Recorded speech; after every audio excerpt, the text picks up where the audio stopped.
Hello and welcome to a special live edition of the Northern Agenda podcast, coming to you from Reach, the people behind the Manchester Evening News, Newcastle Chronicle and Liverpool Echo. I'm Dan O'Donoghue, and on this week's episode, we'll be bringing you up to speed on the local election results, analysing what they mean for Boris Johnson, Keir Starmer and Ed Davey, and asking whether they give us any insight about the North's mood ahead of the next general election. I'm joined by Liverpool Echo political editor Liam Thorpe, Rosie Lockwood from the think tank IPPR North, and Newcastle Journal editor Graham Whitfield. Welcome all. So, as ballots continue to be counted and results drip in, the elections have been cast as a turning point for Labour and a humiliation for Boris Johnson. Now, that may well be true in London, where the Tories have lost symbolic councils like Westminster, Wandsworth and Barnet. But looking further north, the picture doesn't perhaps sit so comfortably into that narrative. I think you can actually see on screen now the current state of the parties. Rosie, I just wondered if we could come to you first. I just wonder what your kind of general read on the results was so far. Yeah, you're absolutely right. The picture in the north of England is quite different to the picture in London and in the rest of the country. And that really shows that that these elections are not an all-out victory for any party. Actually, they're a real mixed bag in the north of England with, for example, the Lib Dems taking Hull. And so it's not been, despite some positive news for Labour in Cumbria, it's not a clear kind of cut. There's no clear winner in the north of England, and that really shows that places matter in their own right. And it's not always possible to draw national conclusions solely from local elections for lots of different reasons. And one of them being that people vote based on local issues as well as national issues. So there are local issues at play here too when we're drawing conclusions from these results. What we can tell from these elections, actually, is that parties need to do more. So no party in the north of England has clearly set out a vision to narrow the inequalities that are at the top of people's minds and to tackle the cost of living crisis that is at the forefront of what people are experiencing. And nobody's convinced the whole country and the whole of the north of England that they've got the plan. So on the Conservative side, they've not delivered on levelling up. Levelling up hasn't convinced people in the north of England. The rhetoric hasn't matched the reality. And then Labour haven't provided the alternative that will convince people that they can narrow inequalities. So there's more work to do on both sides. Liam, fresh from covering all the action on Merseyside, I just wondered what the situation was on Wirral, where it's not been too smooth for Labour. Yeah, absolutely. We were expecting Wirral to be...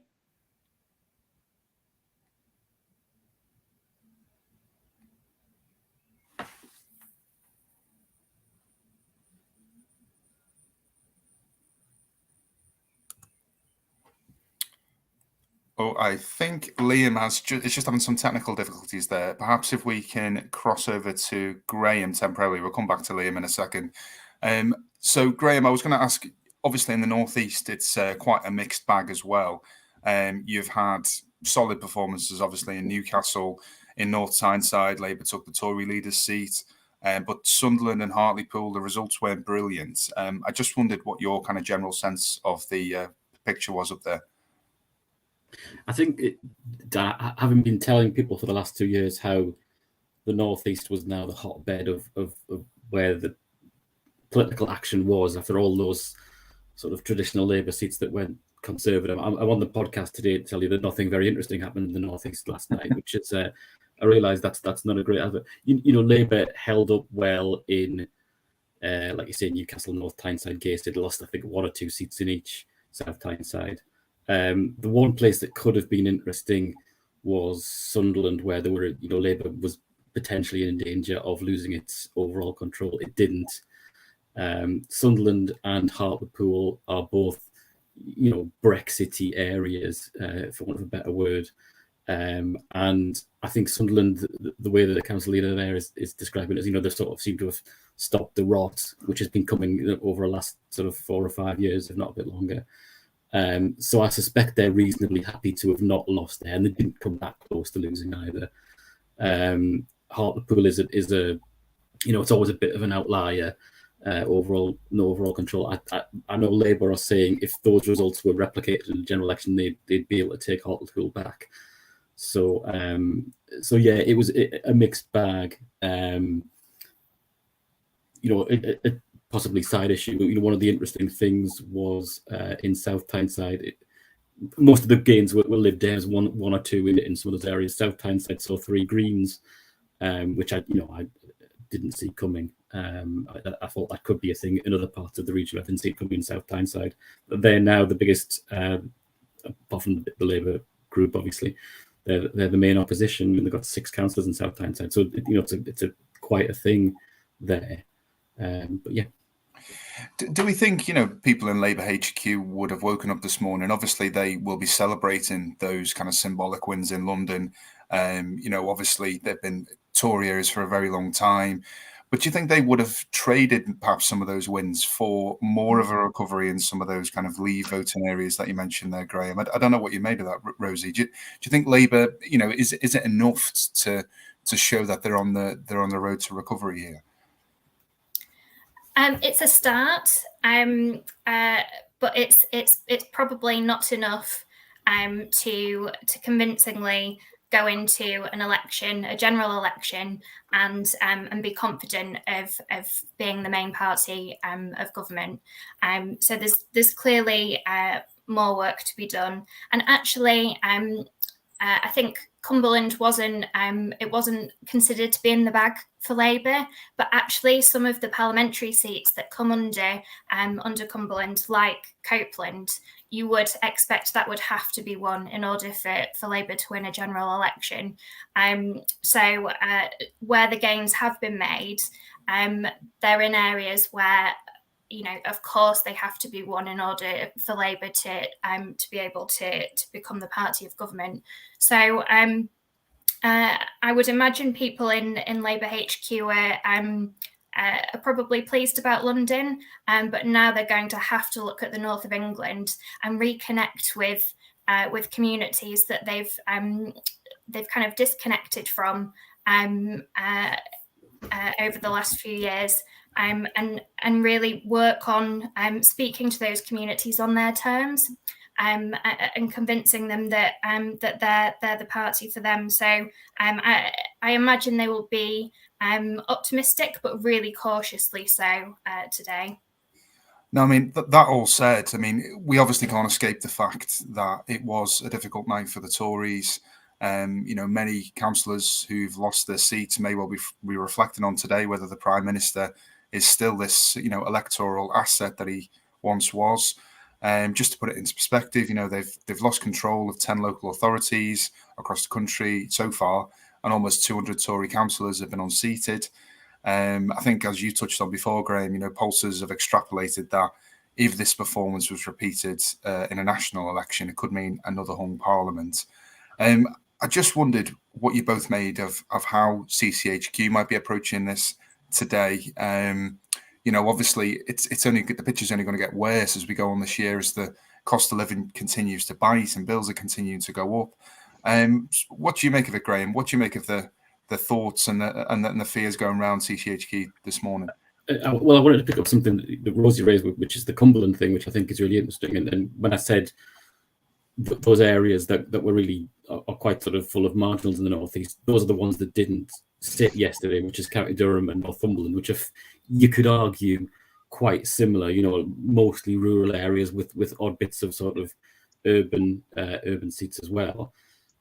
If that Cumberland result had been replicated in County Durham and Northumberland, you could be talking not just about 2 or 3 Tory seats turning around across the north, but maybe like getting on for a dozen. So those sorts of places like Blythe Valley, Northwest Durham, Bishop Auckland, maybe some of those places on the fringes of Teesside, which didn't sit either, where the Tories did well in 2019. So yeah, I think what both Liam and Rosie have said earlier is right. No one's won this outright. There's a lot still to be played for. But if I was one of those Tory MPs who won in 2019 unexpectedly, not sitting on big majorities. That's the thing, that they're tending to win by 2, 3, 4, 5,000. I would be worried, because there does seem to be a direction of travel which is not brilliant for them at the minute. I just wanted to come back to you, Liam. Obviously, we were just talking about Labour earlier, but I just wondered on the Tories today, I wondered what you thought might be going through their heads in CCHQ, obviously having lost some symbolic seats in London and the South East. Where do you think their heads are at today? There's a saying about the Tories, isn't it, that they're ruthless when it comes to electoral success. And we've seen already some comments overnight from either deposed council leaders or people who've lost their seats turning around and suddenly deciding that now is the time that they think that Boris Johnson should face the 1922 committee. People saying that those letters should go in. It's interesting that those calls didn't necessarily come on a sort of moral basis based on, say, the Partygate scandals. They tend to come after an electoral defeat. The Tory party is ruthless, so this was always going to be seen as a test of Johnson's electability. And as John Curtis said last night, they are as unpopular as they have ever been since he became leader. So, as Graham said, it's about the direction of travel. What I think the context that people sometimes forget with this particular election is it based on those 2018 votes, when actually Labour had a really good night. So it's when you kind of factoring in, it's too simplistic to be like, oh, Labour should have necessarily done better because of how bad the sort of saga around the Tories is. On the balance of 2018, Labour had an okay election, decent, I would say, but perhaps not made the strides they wanted to in the north. The Tories have had some really disastrous results in some parts here, and they will be worried. There'll be a lot of murmurings going around, and I wouldn't be surprised to see a few more letters go in. And, earlier you were just beginning to talk about Wirral Council. I mean, obviously, local elections are often, local issues do feed into these results. So we've got to bear that in mind. And that's always a caveat when trying to extrapolate any kind of broader analysis on something like this. But can you just fill us in on the picture on Wirral? Because that looked a bit of an eyebrow raiser last night. Go on. Yeah, it's as a local political journalist, I sort of pull my hair out a little bit when people try to read too much into what should be local elections. We are on the ground sort of covering the issues that are affecting these areas, and a lot of these places have very specific issues going on. So Wirral Council, just for example, have recently faced a government intervention. They've had to find a 20 million cuts package, which has seen loads of leisure centres be closed. It's been a really, really tough time for the what is a slender Labour minority administration there. Labour lost their majority back in 2019, went back further last year, and they went into this round of elections with the Tories just 4 seats behind them. They've actually lost further ground, and at one point last night it did look like we might go into a kind of tie situation where we'd be looking at some sort of electoral pact, because the Greens actually nicked a couple of seats off Labour. So it's looking slender. They've just about clung on, and actually in some seats, this is why it's such a mixed picture. In some seats they actually had a really decent showing, but they did lose a couple of seats to the Greens. So it's very, very slender. Not a disaster for Labour, but a bit more of a backward step, I would say. Now, I don't know who wants to take this one on, but obviously another story that we've not really touched on is the Lib Dems. They, as Graham mentioned, have taken control of Hull. They've put on votes in Greater Manchester, and they're troubling the Tories in the so-called Blue Wall. Are we going back to the heady days of 2010? Is it going to be Ed Davey mania, do we think? I'm not sure Ed Davies ever had Ed Davey mania. I'll just quickly say from a local perspective on the Lib Dems, I think Lib Dems obviously are working their way back very slowly from that complete kind of electoral collapse that happened after the coalition. Liverpool, where I'm based, didn't have elections this year because we've moved to a new electoral cycle, starting with all-out elections next year. But the Lib Dems, and Dan, I think you spoke to Ed Davey earlier in the week about how hopeful they are of making some serious gains in Liverpool next year. They ran the council here until 2008, which surprises some people. But on a local level, they work their wards extremely well. They are local candidates, and in local elections, they tend to do well. I'm not sure how well that is going to translate into a general election, personally. I mean, Graham, in the northeast, the Lib Dems for many years used to run Newcastle City Council, and I think they're still the opposition group up there. How is the party faring up there in these elections? I think it's similar to what Liam said, and it's definitely true. Lib Dems or local councils make, or good campaigners do well. They know where to put their resources. So I'm in a Lib Dem. I see 3 Lib Dem councillors, and they won last night, despite a bit of a challenge from quite a good Conservative candidate, which would have been would have been the first Conservative candidate to win in Newcastle for 30 years, bizarrely. They do really well in local elections in parts of each authority that they go for. And then in general elections, they generally don't come second. In all three Newcastle wards, one of which is joint with North Tyneside, I think they came third. They came third to the Tories. So what they don't seem to be able to do is to translate that into Westminster seats. They had Berwick up here, and they have had seats in Teesside fairly recently, but they don't have a single seat in the northeast, and they don't look like getting one. So that seems to be the big challenge to make that. Whereas in the southwest, they're very much knocking on the door of some of those seats.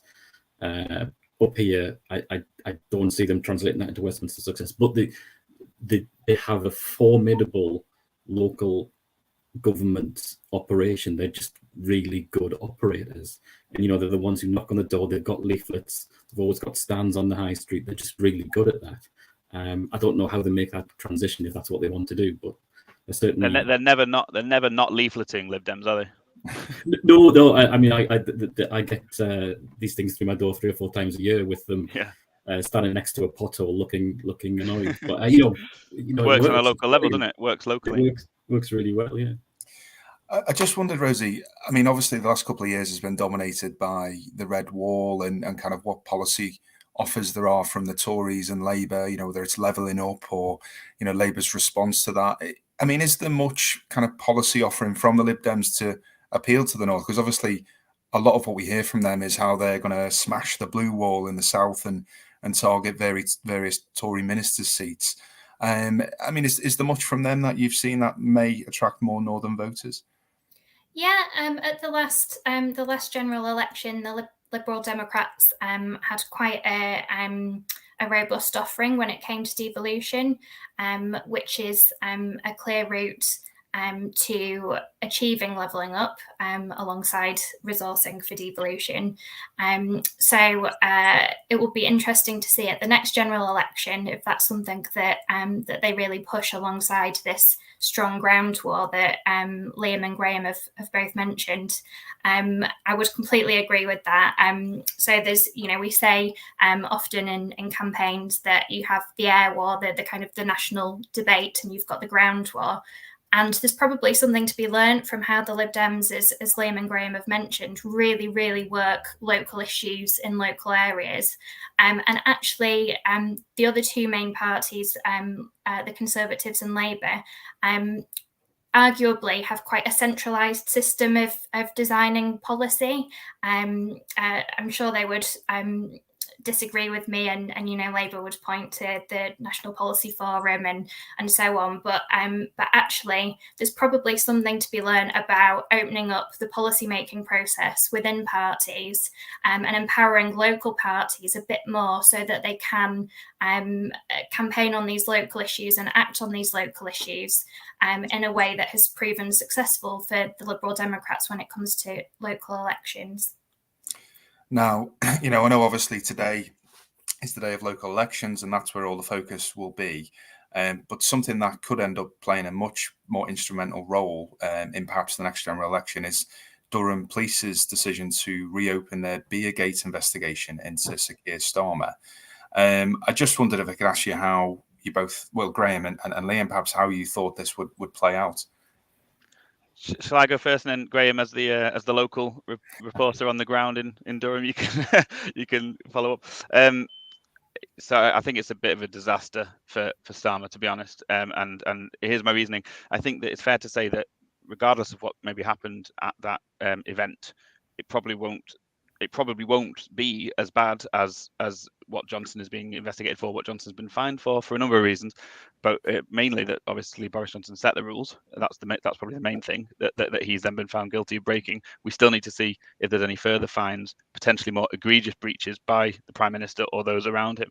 The problem Starmer's got is that he has been very, very strong and firm that Boris Johnson should resign for that very reason, for being fined over the Partygate rules for breaches of lockdown. It's very, very difficult if, and it's a big if, Labour are obviously robustly saying that they've got nothing to hide and they welcome the investigation. if Keir Starmer is fined, it's very, very difficult for him to have any credibility without stepping down himself. I would argue that he is judged at a higher level because there's a certain thing with Johnson, isn't there? They say it's kind of priced in that he does wriggle out of stuff, and people have kind of factored that in. Starmer's whole pitch is that he is better, he is more honourable, takes the right steps. It's very, very difficult for him to not follow through with that if he is found to have breached that. Just one last thing on that. I mean, we're way ahead of ourselves here, but if it did come to that situation and then Starmer did stand down, then that immediately throws the ball very powerfully back at Boris Johnson to say, well, why the hell haven't you done the decent thing? So if Starmer was to go, he could land a killer blow on his way out. But we're a long way off that, and obviously we've got to see what the police come out with. I think that's right. I mean, Liam's probably said most of the things I was going to say. That it's potentially disastrous for Starmer and for Labour and for Angela Rayner, who was also at the at some level in that building. That given the high moral ground they've taken, rightly so in many ways, about what was going on in Downing Street, how could he not resign if he's fined, given that he's had not just Johnson but also Rishi Sunak, who seems to have been in the vicinity of a cake for about 5 minutes just because he arrived early.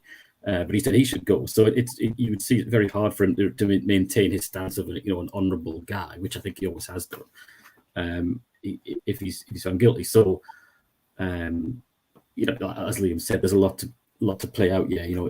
Maybe they'll investigate and say that he let him off the hook, and maybe that's a good thing, because it's hard for this campaign to carry on if there is an investigation and he's absolved for a second time. Maybe that gives him a break. So I suppose that's the small bit of chink of light that there is, but it's certainly you would imagine not what they wanted today.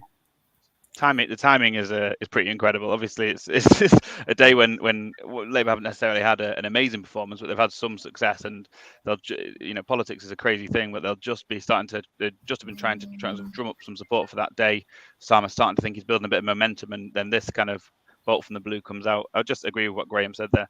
It could go one of two ways. I think that if he is exonerated by the police after a follow-up investigation, after a pretty strong campaign from some organs of the press, that would kind of have to be the end of the matter there. Whereas Johnson's woes would continue. We've still not had Sue Gray, potentially got more fines to come. So it could go one of two ways, but there'll be some very, very, very nervous people in Southside today. Well, that's all we've got time for today. I'll say a big thank you to our guests, and thank you to you for watching. If you want to keep up to speed about what's going on in Northern politics from a Northern perspective, make sure you subscribe to the Northern Agenda newsletter and listen into our weekly podcast. Thank you.